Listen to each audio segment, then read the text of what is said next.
The average market time for homes in Chicago is probably not what you think.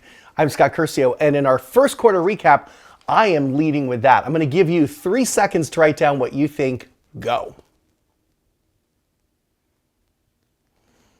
And the answer is 71 days. That's probably going to surprise you, isn't it?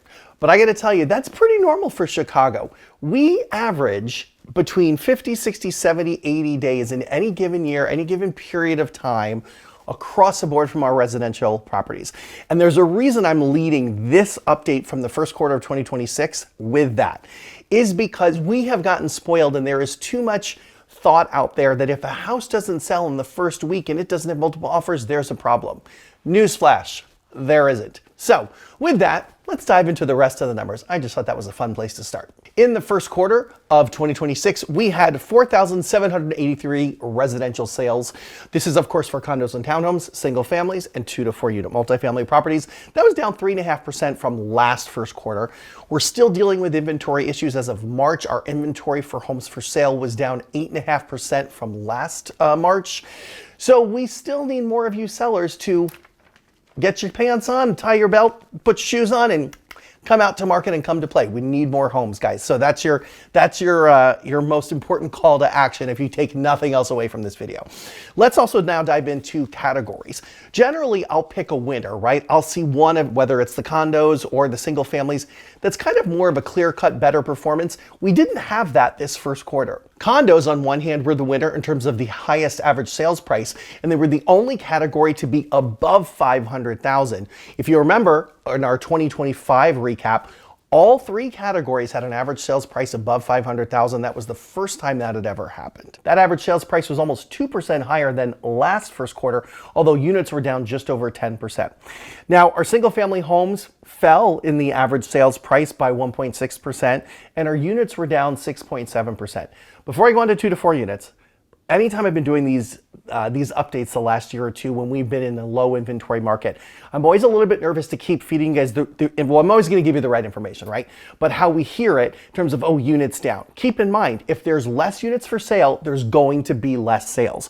I look at it as more of a percentage of how, if the unit sales were lower, what was that in relation to inventory, right? So if our sales were down 3.5%, but our inventory was down 8.5%, we're actually still doing okay because we're beating that number. See what I mean? Anyway, that was a little tangent. Back to the numbers.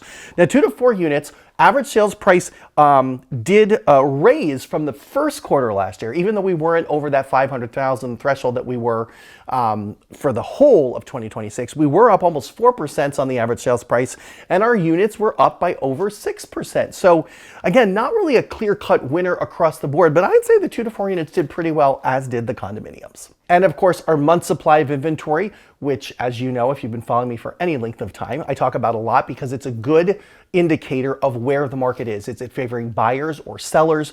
And in this case, we saw all 3 categories, our month supply of inventory, come down from the start of the year.